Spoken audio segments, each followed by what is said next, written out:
Hello and welcome to the new video. In today's video we're going to take a look at Morpeko. Morpeko got buffed, but also is a very spicy Pokemon for the open water league. And to be fair, when I say I had insane victories with this team here, it is ridiculous. There are some battles in here that I could not believe myself, so definitely stay tuned for a lot of fun battles here with the team that I showcased before already for this Pokemon, but honestly it's a very solid one. We're going to have here the lead of Talonflame, we have the Say-Sop of Morpeko, and we're going to have in the back here, of course, the Malamar. We're going to have two Dark-type Pokemon, we're going to have a Say-Sop that is going to be very good in the Open Great League, but I don't know how good it's going to be in the Ultra League here. We're going to have, sadly, the Annihilate against us, which is a bit of a bad matchup. But fear not, we're going to have Psychic Fangs for whatever reason the opponent decides to use a shield here. But also, they got a ton of energy now, which gonna make it a little bit more of an awkward one. We have super effective Psy-Waves though, so I'm not too worried yet. But I'm a bit worried about a potential close combat here, because they can go for close combat and then just swap out, but they decide to go for the Rage Fist and they swap out into a Golurk? That seems fine by me. Or we're going to have the Foul Play connecting as well. Goodbye Golurk. And with this game is practically over, I would say. I should have let the move go through here. I definitely should have done that. If I let the move go through, there would have been two options. Either they knock me out with the close combat and I have Incinerate down, or I am going to be able to get the Foul Play off, while still having, I guess, okay, I forgot they have a Fly here. So it's going to be fine anyway. And the first battle is going to be a win with the Morpeko. Even though Morpeko didn't really do a lot of things, you're going to see some interesting battles today where Morpeko definitely did quite a lot of things here. So yeah, stay tuned. We're going to have a Fly here coming through against the Malamar, and to be fair, I make a bit of a mistake here. I should have stopped out here already, but there was a CMP tie, so I guess not really my mistake, alright? We're going to see the Foul Play coming through, and I guess we can just play it out at this point. We can go for the Fly again. Oh, they're going to outspeed me? Yes, they actually should outspeed me as well. That was totally correct. But now we're going to be able to outspeed them for the next one. I should be able to get the knockout here before they can do anything else. And so I still have my Malamar in the back. I'm not too worried about the opponent's fighter yet, but I should have definitely played this also a little bit differently. So if we're going to lose it, I know who to blame. Steelix. Steelix should be fine. Is it fine? What? I don't know. It's going to be a bit of a trickier one. It's gonna be definitely a bit of a trickier one. I don't know if we're gonna be able to win this one. I expect them going to swap out very soon. They do swap out here. We're gonna be able to go for Psychic Fangs. And I don't know. While we have, I think we have a, do we have a Fly stored still already on our Talonflame? I'm not too sure about it. They're going to be able to go for a charge move now. I should go back into my Talonflame because I'm fairly, I try to get some energy here, I guess. That is my play with the Malamar, but is it a smart play is my question here. Leaf Blade is coming through, and I'm going to try and go ahead and catch the next Leaf Blade. Yes, I had a Fly Start the entire time. I don't think that was the correct call for me. I should have never done this. I should have just, basically went for a Fly and then just played out the matchup against Steelix. I think this would have been a way smarter play. Like this, I'm going to be able to get one move off. But we're also going to be low enough that one Earthquake is going to be able to knock us out, and sadly we're just barely not going to be able to take that KO here with the super effective superpower, because apparently a super effective move here does only around 35% damage. I don't know why, but we can move on to the next opponent. Fabulous lead here for us as they're gonna swap out into the Licky, which is a bit more of a difficult matchup. Both are still playable. We have a little bit of a lag here as well, but I think it's just inconsistencies which we're most likely going to be able to play around. We're going to have a Foul Play coming through now against the opponent. This is going to allow us to get a very likely some nice damage onto them, and now they're going to be in range for one superpower. As they're going to let the move go through here, we're going to realize it's going to be an Earthquake and not a Body Slam, and with this we're going to try to get another one here, but the opponent gets the move a bit too fast for my own good there. But as you're gonna see as well, I can still go for another Foul Play, and so I either get Switch Advantage or I get two shields here from the opponent. I get the Switch Advantage, which is fine. In comes again the Gliscor, in comes again the Foul Play from our Malamar. And so far, so good. We're going to see the full farm down, and Talonflame going to be able to get some energy. In comes Tentacruel. Is this a game where Morpeko can finally shine? There's going to be some battles, by the way, today, where Morpeko is completely destroying the opponents. Definitely stay tuned for that one. We will see the shield coming up here from the Tentacruel. We're going to try our best here as well to go ahead and go for a shield. Skull's coming up, and we can go ahead and go for some more Psychic Fangs. It's going to allow us to drop the opponent's defense or do some solid damage. You're going to see here the opponent is not going to be able to shield up all of it. No, they're going to decide to go ahead and go for another charge move. They're very likely going to swap out afterwards as they going to try to go into the Glide Square, get some free fast move in here. That's very important because I have to land an Earthquake basically in order to get the KO against the Tentacruel, but I also don't want to be low enough that they could farm me down with a fast move, so it's a bit tricky. They don't get another move off, which is really nice for us because now Brave Bird is going to connect. Is it going to be enough to knock them out? A hard-hitting stab move. It is not. 1-1 Incinerate. We'll seal the deal and we can move on to the next opponent. Feraligatr. Not ideal at all. And I actually usually want to swap out into the Malamar because the pacing is just a little bit too messed up when you are one fast move behind in this meta.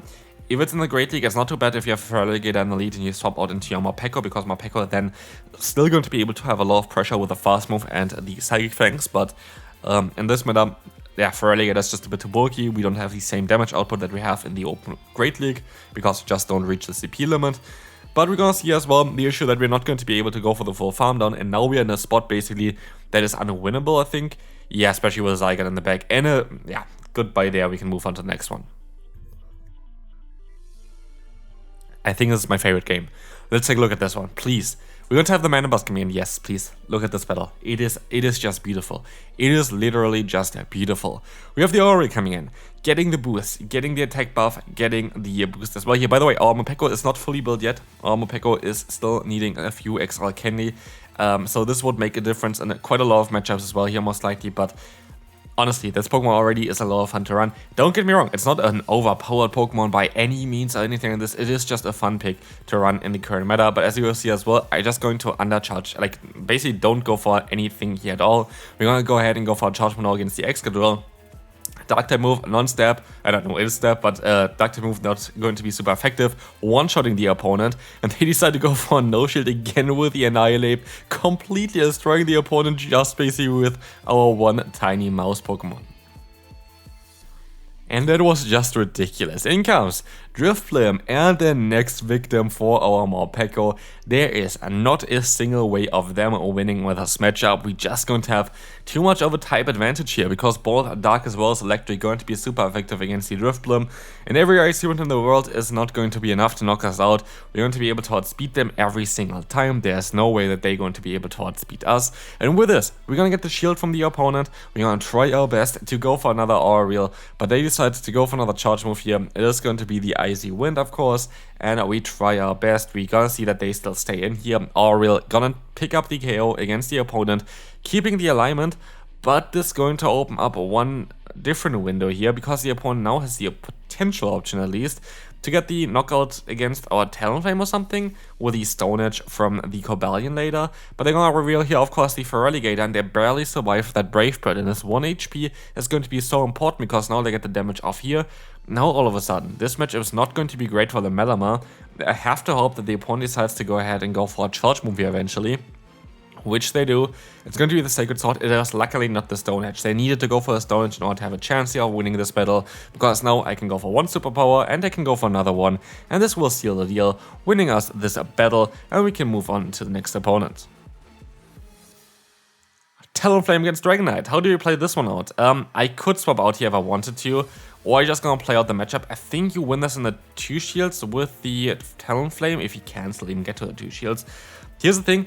The first charge move takes 15 turns, the second one takes 10 turns, and the third also takes 10 turns. So you have a total of 35 turns for getting 3 moves off. While for the opponent, the first one takes 12, the next one takes 12, and I think the last one takes 11, which is the same. So I guess we actually would have not been able to win in a 2-shield scenario. Interesting. I never really thought about it like this, but also we're gonna see here that apparently I think I should have got the move off. I think there was just too much lag. And this is going to be very impactful because now the opponent going to be able to align themselves. And I'm curious, I would have had a chance of winning this battle if it was for me actually getting the Aura Reel off there. I feel like this was definitely not ideal, and I don't think it's how it's supposed to have played out there. We're going to have the Drapion in the back. Okay, this one, like Drapion going to be a hard counter to the little Morpeko as well. So I don't know if there was a way of us winning in this battle. We most likely, maybe we're actually going to still see what Pokemon they have in the back. But yeah, this was definitely unfortunate. It looked like the lag kind of impacted it a little bit there. At the end of the day, we don't ever know if it's actually an impactful one or not. Like, we're never gonna know. It's going to be a Sensation in the back. I could see it being a winnable matchup there if we just had the correct scenario. Again, I don't know. I don't know if it was impactful. I don't know if the little lag there with Morpeko actually allowed the opponent to get a free fast move in. I have no idea. We just move on to the next opponent. And at this point, I would kind of say thanks so much for already watching this video. At this point, we have 10 minutes in here right now. There's still a lot of cool battles to come, don't you worry. But just thank you all for supporting the channel by just watching the videos. It really helps me out a lot if you would leave a like as well on the video here. But yeah, generally speaking, I just really appreciate you taking your time to watch my content. It really means a lot to me. And yeah, thanks so much for that. Again, if you want to support the channel, it is free to just leave a like and subscribe if you haven't. And we're gonna see here some Psychic Fang action with Morpeko against the Virizion.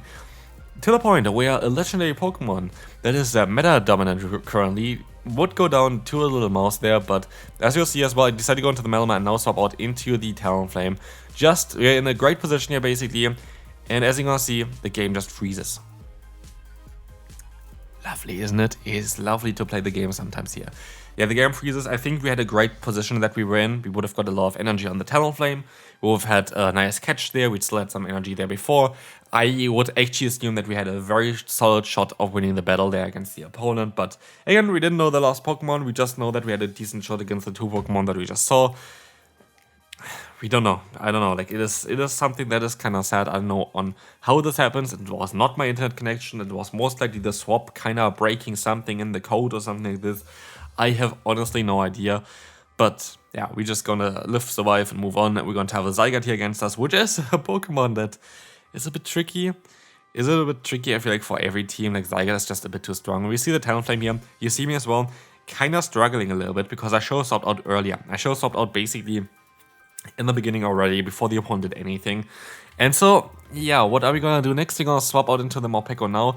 The opponent goes for a charge move, and I decide to let the move go through.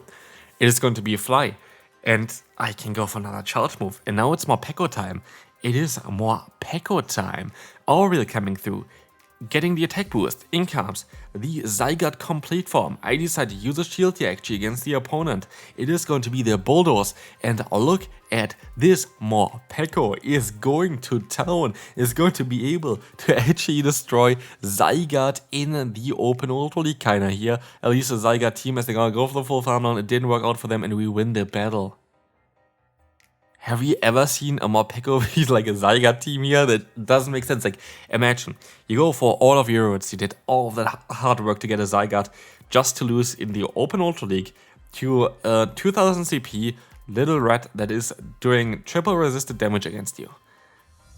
I don't know how I would feel about this, I have to say.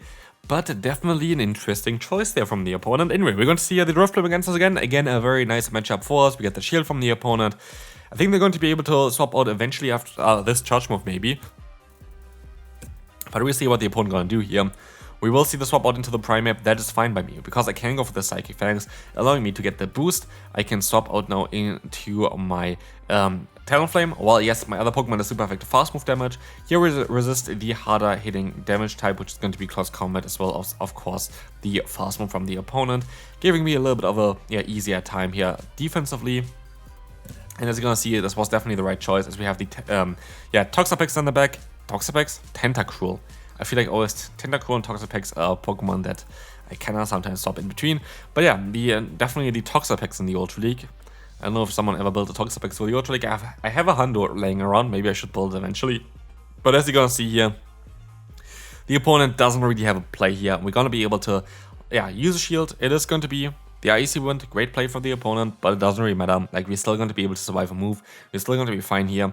The foul play is coming through. We're going to get the KO against the opponent. And the Tentacruel, I should most likely go for the superpower here, but I rather decide to go for the a little bit harder hitting move, a little bit more energy needing move with the foul play, knocking them out. And we can move on to the final battle for today. Amazing lead for us, and they are very likely, they are not swapping out. They want to stay in here. Okay, fine by me. My backline, especially my little mouse there, is not going to enjoy this matchup at all. And so I'm kind of happy about what the opponent tries to do here. As we're going to be able to go for a fly. This is going to allow us to... Why did we swap out into the Morpeko? I guess I tried to catch an aerial ace or something. At the end of the day, this was not a smart play. But I have energy. And this energy can come in clutch against Cobalion, maybe? it really depends on what the opponent going to have in the back now. Like, it has to be a Pokemon. Like, the worst thing here, I think, would be something like a Mandibuzz or the Moltres Galarian form. This could be also something that could be a bit of a trickier one. And as you see, we still get to another move here. That is ridiculous. I don't really want to give up my final shield, so I'd rather decide to go ahead and go into the Malamar, because I expect a Stone Edge coming through here.